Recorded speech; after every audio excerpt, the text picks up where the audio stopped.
lucky to have Tobias Ellwood with us this morning. It's good to see you. We could find that our youth may have to be conscripted. That's a bit alarming.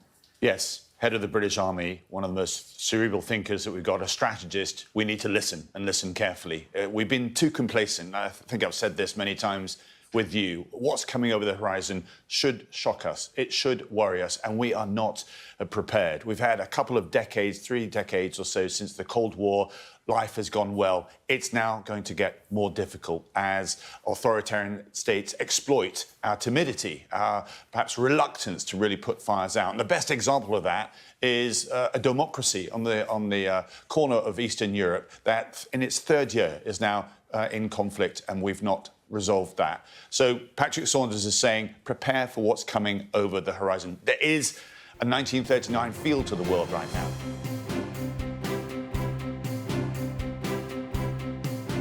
Joining me now from Bournemouth is Tobias Ellwood, who also served at the Ministry of Defence. A very good morning to you, Tobias Ellwood. Thanks so much for talking to us. So James Heappey has told Sky News that the UK should consider sending forces to Ukraine. He said to give training and other support to the Ukrainians, but for them not to go to the front line. Do you think he's right? Yes, we've done well to support Ukraine, more so perhaps than other nations. And what's happening in Ukraine is very worrying indeed. I mean, step back at the bigger picture, which is where I think James Heappey wants us to focus.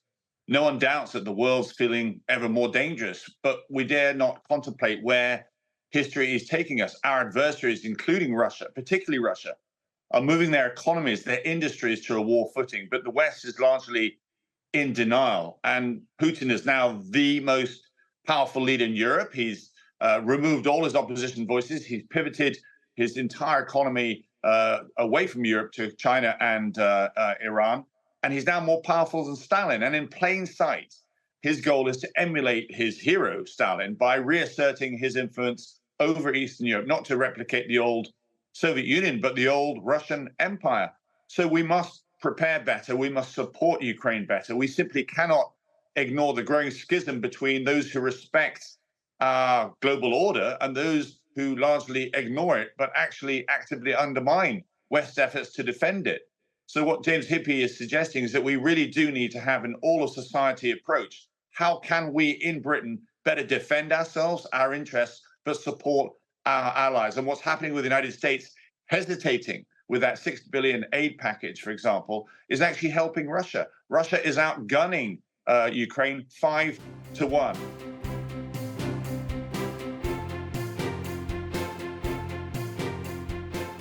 Does it surprise you a year on how affected you still are by those events and by your desperate attempt to save PC Keith Palmer?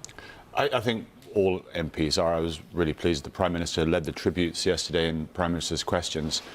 This was a normal day in Parliament. The division bell went and we were all moving towards the chamber, and then something that you never expect to hear anywhere, let alone in Parliament, is the sound of high-velocity gunshots, which just caused understandable panic and mayhem, and people trying to disperse everywhere, not sure quite what to do. And I found myself in that area where the incident was unfolding, and immediately realised the police that we work with every day in and out, that part of our community are our friends, had moved into operational mode, and there was a gun line of over 30 guns, I think, all pointing towards the carriage gates where the incident was, defending us. And that's what their job was. And huge respect to all police officers up down the coast. They don't know how their day is going to unfold, and they go to work and they just get on with it. And that's one reflection I have.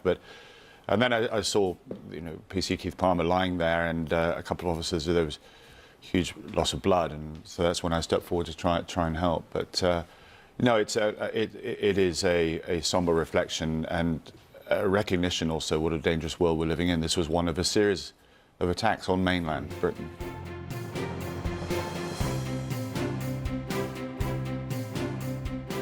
What General Petraeus was stressing is that what he did in Iraq was clear, hold and build. You go into an area, you clear it, you hold it, and then you rebuild it. What Israel, or what Netanyahu's done in Gaza, is to clear it, destroy it, and then evacuate it, allowing Hamas to refill that very same area. So we're seeing this again in Beirut, where buildings are being destroyed, including civilians as well. And those civilian deaths, who have nothing to do with Hezbollah, will then alienate much of the Arab community that are actually vital for long-term peace. That is the challenge that we face. So I'm saying I agree with Israel's right to defend itself, but I'm increasingly disagreeing with the utility of force. And I say this as a military person. Whenever the military might is used, it has to be for a purpose and a mission, a strategy of where it takes you.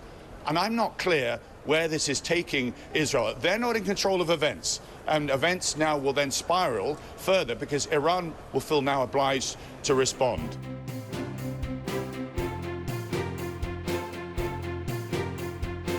Very quickly, I want to just cross to a good friend of the show's, Tobias Ellwood, former Tory MP and Minister for the Middle East. Tobias, I just wanted to get an update from you. The MOD overnight scrambling hundreds of troops to save stranded Brits in Lebanon. We've talked repeatedly about the threat of the Middle East and how bad it's getting. I just would love, if I could, a quick overview from you this afternoon. Yeah, well, good afternoon to you. I mean, interesting to see the United Nations General Assembly when world leaders gather in New York.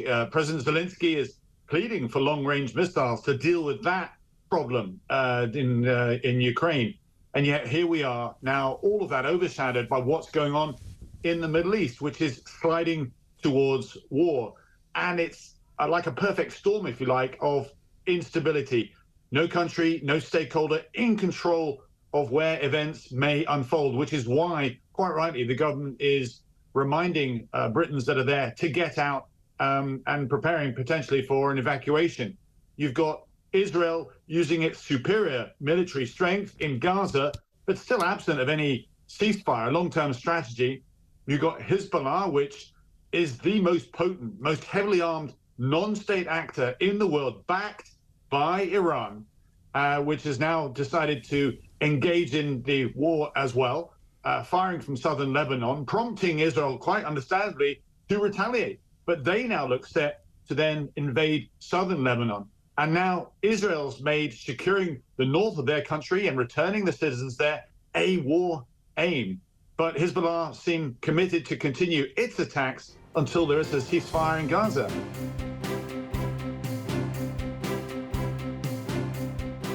Tobias, I'll come to you first. What's your reaction to these latest developments and your assessment of this latest attempt at a ceasefire? Yeah, I mean, as you say, Antony Blinken arriving back in the Middle East shows this effort to secure a ceasefire and release hostages is serious. But we've been here before. This is his 9th visit, and we've been so close to agreement, and then talks fall apart because there are huge gaps between both sides. Securing a 6-week ceasefire is actually the simple part. That's phase 1. Downing the weapons, stopping the airstrikes, allowing aid to get in. The more complicated questions then are posed. Who runs Gaza in the long term? For people like myself and many others, Hamas is still seen as a proscribed terrorist organization, given what it did after 7th of October. Everybody sees that. They should be not put in charge of the long-term governance of Gaza. And then what are the wider security arrangements around the Gaza Strip itself? Israel wants to keep a military presence in Gaza itself. That won't be acceptable to those on the other side of the table. And then there's this so-called Philadelphia corridor, the strip between Gaza and Egypt, which also Israel wants to control. And of course, the longer-term issue that I've raised many, many times, but we just continue to ignore it, Iran's proxy influence that sits behind so much of the instability across the Middle East.